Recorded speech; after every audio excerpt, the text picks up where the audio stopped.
welcome to our Northampton Community Television audience. This is Rick Haggerty, Kickin It For Peace, Culture, and Education, right here on 103.3 FM Northampton Valley Free Radio. And welcome back to our Valley Free Radio listeners. I'm here with Bruce Watson, and Bruce has an online weekly magazine. It's called The Attic, for a Kinder, Cooler America. American history, arts, and literature, and they are true stories. And Bruce, welcome. So I'm so happy to have you here, and thanks for getting up early and driving in. Well, The Attic comes out on for its subscribers just about this time every Sunday, so this is somehow appropriate. Yeah. All right. We're fitting right in here. So let's get started, and I'd like to talk about how you decided to get this started. It's such a cool thing. As I mentioned, I read the surfing. Surf City. Surf City. That was awesome. So tell us about it.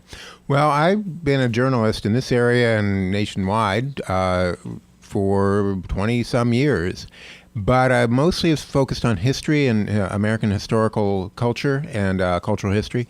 And during the wonderful and exciting 2016 election, when we were all having so much fun watching the country be trashed, it occurred to me toward the end, when I thought, as everyone else did, who I knew was going to win, it occurred to me that even if she won, the country's history was going down the toilet in some ways. It was being polarized, polemicized. It was turning into us versus them, America can do no wrong versus America can do no right.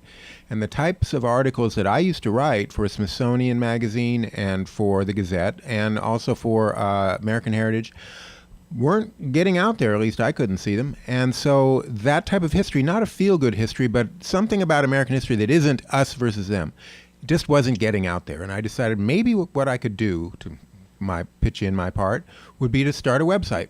And I didn't know what to call it at the time, but I thought if I could do an article a week and sort of fill it up and write short articles that people could read, people could understand that we are more than the sum of our arguments.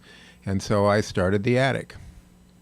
On Inauguration Day, by the way, although wow. I stay away from politics. Yeah. Well, that's a good enough reason. It really... That was my goal, and I made it. Yeah, fantastic. Well, it's a really cool thing. And, I want to tell folks right away that, they can catch Bruce on his Facebook page. I have a Facebook page, The Attic, and of course The Attic itself, I'm going to say this a few times, is at www.theattic.space. Theattic.space. Yes, so... that was cheaper than theattic.com. And, nice. Okay. And it works out as a sort of ring to it. Okay. So now The Attic, I love that because I see pictures there of you like in an attic, and and you call it The Attic. So why don't you tell us where the name come from? What's that all about? Well, I have a great attic in my house, and that's part of it, but more, it's got sort of a triple meaning. When I wrote for Smithsonian Magazine, the institution itself is often called America's Attic, and there's Elvis's comb and Archie Bunker's chair and things like that. So that's a reference. My own head has become over the years kind of like an attic, and I never quite know what American story I'm going to find when I go up there. So I thought, well, that's a good idea. You can rummage in this website. You never do quite know what you're going to find. I have stories on American history, literature, women. I have a number of travel articles. I have a whole section on humor. So there are various, you never quite know what's going to come up next week. One week it might be Langston Hughes. One week it might be Dolores Huerta. As you said, I went out to Huntington Beach, California, and wrote an article on Surf City. I grew up out there. This week's article is on Dartmouth College and the wonderful mural there and a story behind it. So I'm all over the place, and I'm having a great time. Fantastic. So I see the conservative and the communist. When a radical Mexican muralist began to paint at Dartmouth, some wanted his work destroyed, and the college president refused. So that's the Dartmouth reference. Yeah, we'll get to that in a bit. Yeah, totally. That's today's post. Totally. Now, I like this, and it sounds great. True stories for a kinder, cooler America. And is that the kind of like feel good sort of thing? Is that what you're trying to? I'm trying to do. It could be branded that, but I'd rather go. I hope it goes a little deeper. I mean, there are messages here, and there, as you'll see, and there are lessons that we can learn, and there are. It suggests to me a broader America. It's not. There is a whole movement now, given the horrors that we're seeing every day in the news. There is a whole movement. The New York Times now has a series of good news articles, good news from the week, and other things. I've seen that. My first job, ironically, in the newspaper business was in a good newspaper, so I know what that's about. It can be shallow. I'm trying not to do that. These are articles about Americans who really fought the trend of both of whatever the political trend of their times was, but found hope in the country and in its ideals. For example, one of the ones I think I'll read next week on the show here is Let America Be America Again. Everybody by now pretty much knows that Langston Hughes poem and how wonderful it is, but the story of how he wrote it in the middle of the Depression, riding on a train home to see his mother who had just been diagnosed with cancer, really made me almost cry. It's stunning. Wow. It's a stunning poem and a very moving story, and that's the type of thing I'm looking for.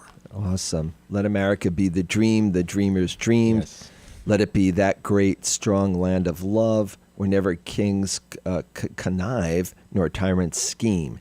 By the way, I should mention that, excuse me, the wonders of the web. It's so much fun to make a website because you can go, I spent years just writing and writing words. And when I do web, I can go get video. So I have a fantastic video of an actress reading that poem in a New York market. Nice. Last week I did Edward R. Murrow, and I went out and I got the recordings and put them on there. And so you can, as you're reading the story, you can click and you can hear Murrow. That's the great thing about the web, and I try to use that as much as I can. Oh, fantastic. Yeah, and I see that Abina Kumsan, actually, right? Yes. Right on the attic.space where I'm looking over this article, and there's the video right there. So that is really fantastic. And as Bruce mentioned, I'm just so happy that he's going to be a part of Kickin' It for Peace, Culture, and Education. He's going to be on another show here, presenting, what he's doing with the attic as well. But he will be a weekly contributor right here. He'll be calling in his articles. And thanks so much for doing that. Problem. I mean, I'm really, when I saw that email come through our program director, I thought, man, this sounds really cool. Let me check it out. So thanks so much. Now, it must be, there's so much out there for a writer, to write about.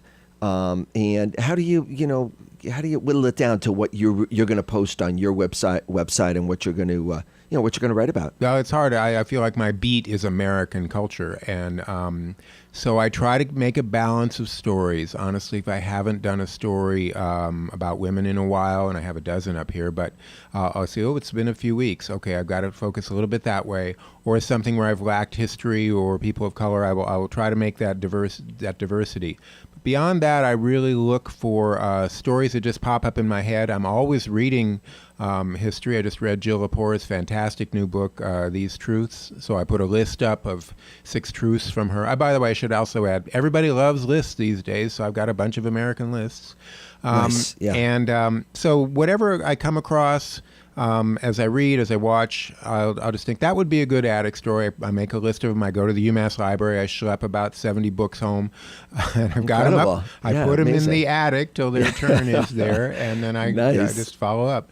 Fantastic. And, we talked about baseball before he came on the air, and, our Red Sox are, moving right along here. I like this. The chicken who saved baseball. Baseball was a fading relic. Then, who is it? The Chaplin-esque sort of. People don't. Out here on the East Coast, I don't know if y'all saw the San Diego chicken, but I was in Southern California in the 70s when this college student, put on a chicken suit just as not for fun. He was hired by a local zoo, by the San Diego Zoo, and he said to himself, I did a lot of research, listen to this guy. he said, I bet I could get into baseball games with these. So he called the Padres, and they were the worst drawing team in the league. And he turned out he didn't even know this about himself, but he had this gift for mime, and he started going out on the field and chasing umpires and taking headfirst slides, and people just loved him. And we all loved him as great. People would go to the game just to see the chicken because the Padres weren't worth seeing. And so within a few years, everybody had mascots and really shook baseball up a little. Yeah. So it started with this guy. I mean, this is the amazing thing is he's still doing it. He's 65. Really? I was at a minor league game with my son a few years ago, and who comes out? The San Diego Chicken. I thought it can't be the same guy, but it was. Fantastic. And folks, if you just tuned in, I'm here with Bruce Watson, talking about his online weekly magazine, The Attic, for a kinder, cooler America, American history, arts, and literature, true stories. And women. And women, and food. And right, food upcoming. Coming up this coming month is Food Month in the Attic. I've never done a theme month, but I'm going to do that for the first time. Yeah, fantastic. And you can check it out at theattic.space. And you can contribute there as well. There's a donate button. You can subscribe. I recommend people do that. That's important for a writer to continue writing.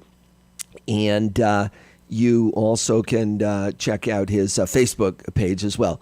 And I do want to say this is WXOJ 103.3 FM Northampton, 103.3 FM, streaming online at valleyfreeradio.org.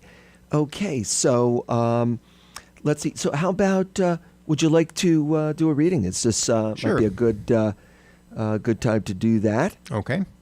Backstory Yeah, here. sure. I was reading just here and there and read to my surprise at Dartmouth, just a couple hours up the road, there's a mural by Jose Clemente Orozco, one of the major Mexican muralists, contemporary of Diego Rivera. It's in the basement of the library, and I thought, it's nice up there this time of year. I think I'll go up there. That'd be a good article for the Attic. I had no idea what the full backstory was, but I discovered it in the process. So if you can picture down in the basement of this library, this very stately library at extremely stately Dartmouth College, this mural with capitalists grubbing up gold coins and Pancho Villa and Quetzalcoatl and other things. There must be a story behind this, thought I. Here's the story.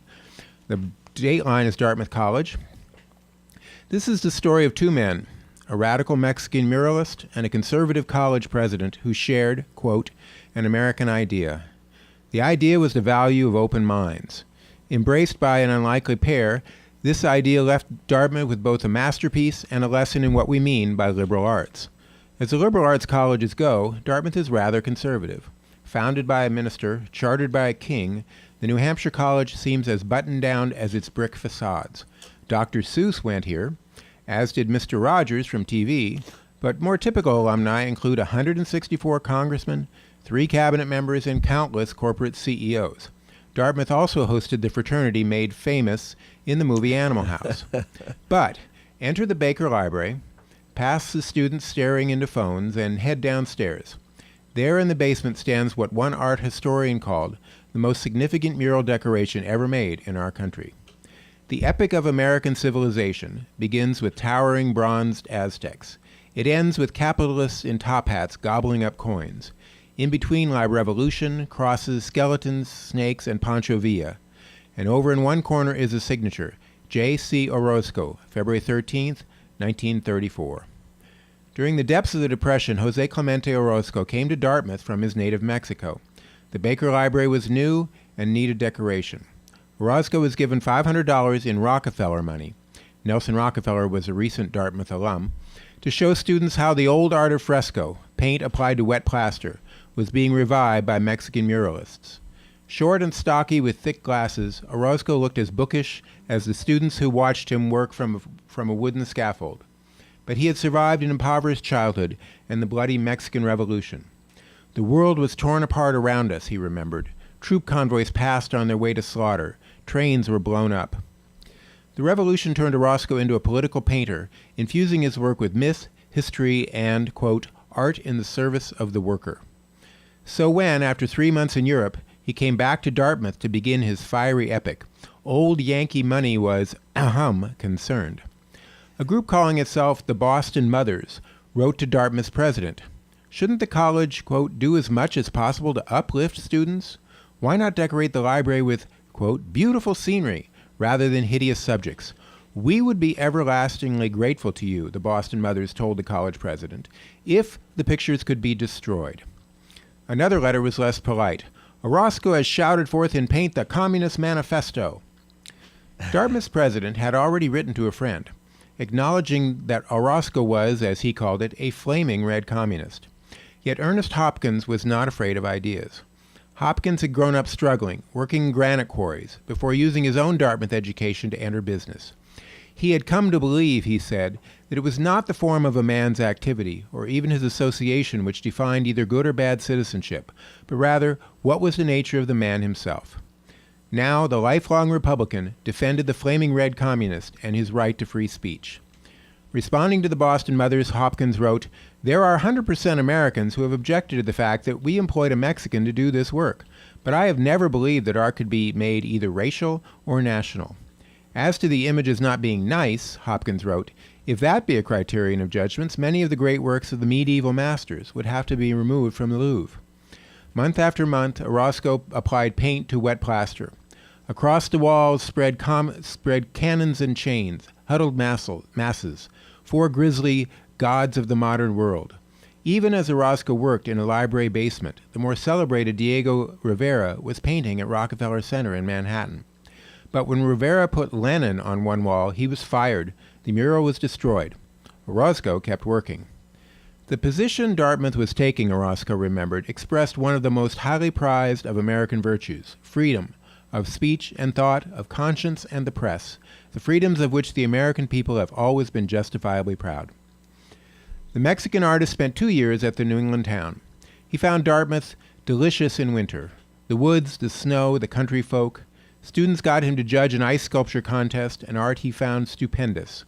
Faculty welcomed him to classes, and when he finished, they threw him a gala dinner where the muralist and the college president toasted to Orozco's, quote, American idea, developed into American forms, American feeling, and as a consequence, into American style.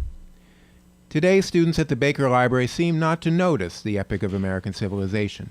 They come and go, ordering books, staring into their phones.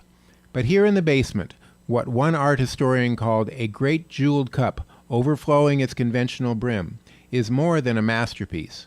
It is a tribute to an American idea that is not dried into plaster. Fantastic. That is such a great article. Thank you for sharing that. It's a pleasure. Yeah, and folks, if you just tuned in, we're speaking with Bruce Watson. He's talking about his online weekly magazine, The Attic, for a kinder, cooler America, American history, arts, and literature, true stories, and you can check that out at theattic.space, and please donate there and become a member. And you also can check him out with his Facebook page, The Attic. And we're going to take a short break. Really appreciate folks tuning in, and we love our viewers at Northampton Community Television as well. And I'm going to play some local music. This is the Love Maximum. They're guests on my show. This is their tune, Yellow Moon. So they are just a great band. And let's give a listen, and we'll be right back with more from Bruce Watson.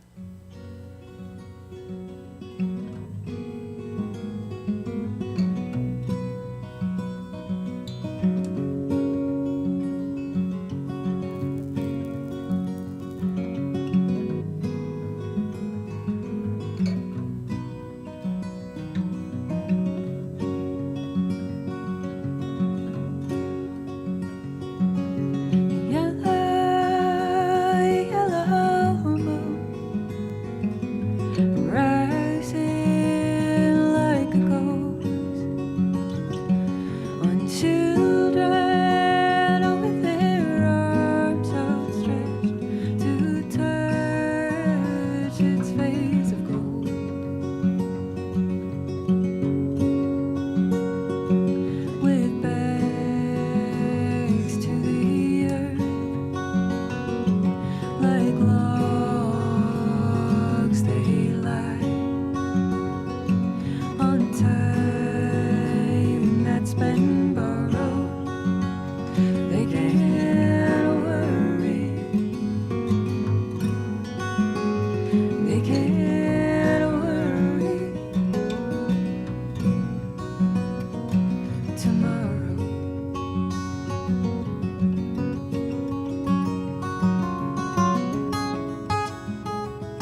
that was the Love Maximum. What a great group, and that's their cut, Yellow Moon. And again, we're here with Bruce Watson. He's talking about The Attic, his online weekly magazine for a kinder, cooler America, American history, arts, literature, and true stories. And so let's get right back to it. Time is short here. So we talked about the Attic articles and your sources for research. You wanted to mention that as well. Yeah. I hated history when I was in high school, let's face it. With all due apologies to my history teachers, I'm 17 and history didn't reach me. So not until I was 30 or 35 did I start what's become a career in American history, really. So I'm very sensitive to the notion that history is dry, can be one damn thing after another, as some people say. So I use as many first-person stories as I can, first-person sources. I use quotes and letters. I try to make every character come alive. It's something I did when writing for Smithsonian and others. So this is journalism history. I don't have a PhD. I'm not an academic historian. I'm hopefully a lively, engaging historian who writes from the heart and the heart of people who I'm writing about. I like this Wrong Way Corrigan. That was a great story. I often think about like the Jim Marshall, the football player that scored a touchdown in the wrong direction, but this guy actually took off for L.A., landed in Ireland. Was he confused or just clever? I mean, it was a wonderful story, and it turned out to be. When I was a kid, people talked about this guy. They don't anymore, but he was an anniversary story. I don't do many of them, but it happened to be 80th year, and in 1938 he flew, took off for San Diego. Supposedly that was the flight plan, but all his life he'd admired Lindbergh. He wanted to fly across the Atlantic, and he landed in Ireland. Now you don't know. And his whole life he maintained, well, I guess I made a wrong turn. He became a huge celebrity. America in the Depression really needed something like this to lift us up. He had a parade just as big as Lindbergh's. He was in a movie about himself. I didn't know whether it was a joke or whether he was. And then I urge people to watch the video. There's an interview with him on there right after, and he starts to explain it. And if you watch his expression, you'll know. That is like so cool. Yeah. These are just great articles, and I really encourage people to to check it out. Go to theattic.space and you'll see what we're talking about. If you like to read and you like really cool articles. So how's this being received? This is you're taking a chance when you spend all this time and divert it all to an online place, page. How's it going? Well, it's about a half a week of work, and I'm still doing other writing. So I don't consider it a terrible burden. I love it. And it's been steadily rising in the strange world of the internet. Writing is something I've done all my life, but promoting and getting on Facebook and going on YouTube, putting up YouTube videos, and going on Twitter and Pinterest and the whole 9 yards. Yeah. That's a hard part for me, and I do it as much as I can, and it's managed to draw. It's getting bigger. I have more than 500 weekly subscribers now. I have well over 500 likes on Facebook and followers on Facebook, and some contributors, and so it's getting out there a little bit. I've been written up in the Greenfield Recorder, and here I am on Valley Free Radio. Excellent. So you want to like The Attic on Facebook. Let's get those likes going, and like I said, contribute on and become a subscriber on the attic.space. Subscribing is free. You just put in your email, and as I say on my pitch, I will give you one email a week, no more. I promise. I know what it's like to be harassed by that. Yeah. So one email a week comes Sunday morning, and that'll tell you what's new. All right. I'm doing mine right now, and I've signed up. So I'm now a subscriber. It's simple. It was that quick. What are your favorites? I mean, I've just been kind of checking out the website, and obviously had mine that really caught my attention when you sent us the info. What do you really like? I mean, what's your thing? Well, I'm, as an American historian, amateur, I have been drawn forever to things that broaden the definition of American history for me. I wrote books about Bread and Roses strike in Lawrence. I wrote a book about Sacco Manzetti. That's broadening it in a rather grim manner, but a book on Freedom Summer. So I look for places where the American spirit comes through. And for example, I have an article, even though I say I don't do politics, I did one on Jeanette Rankin called The Woman Who Said No to War. Your listeners might know that she was elected to Congress, the first woman in Congress. She wound up voting against U.S. involvement in World War I. She got voted out of office. She was back in office 20 years later to vote against World War II. And she got voted out. But that kind of spirit, that kind of independence, I've got an article here about camping with John and Teddy, about the time when John Muir and Teddy Roosevelt went camping in Yosemite. Nice. Yeah. I've got, these are just under history. I've got We Hold the Rock, the incredible and almost forgotten time, although not on Valley Free Radio, when Native Americans took over Alcatraz Island and really jump-started the American Indian movement. And then if I cut to women, I've got an article about Dolores Huerta. I've got an article about, I hope your listeners know who she is.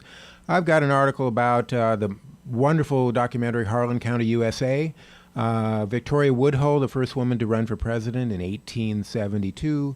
Got an article about Margaret Mead, the psychologist Carol Gilligan, the writer Rebecca Solnit, who has caught my attention, and so many people's attention. In arts, I got an article on Edna St. Vincent Millay and one on the poet Philip Levine, the flags of Jasper Johns. Oh, and my humor part, I love Robert Benchley. You can laugh along with Robert Benchley. Excellent. Got a story on J.D. Salinger hitting the beach with the manuscript of Catcher in the Rye on D-Day in his backpack. So stories like that.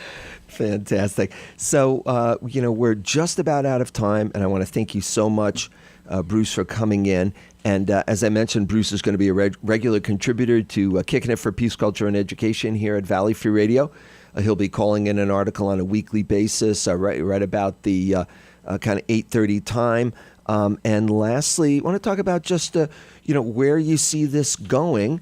And over the next few years, what's your vision for this? Well, I like it, of course, to expand. I mean, this little screen is confining, in spite of the wonderful, expansive resources on the internet. I have music on there, and I have other things.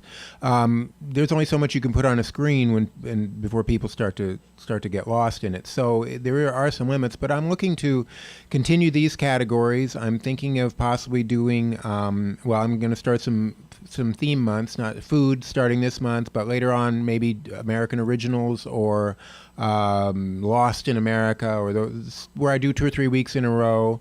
I plan to continue the lists. I plan to maybe do some more things that would reach out and grab you. I realize you have to have, for a website, you need to have something different every week, not just one article, but when people go back to it, they can't, it's not like an attic where you can rummage around, literally like an attic. You do have to have something that catches people's eyes every week. So I'm going to try and get catchier, punchier, and quicker.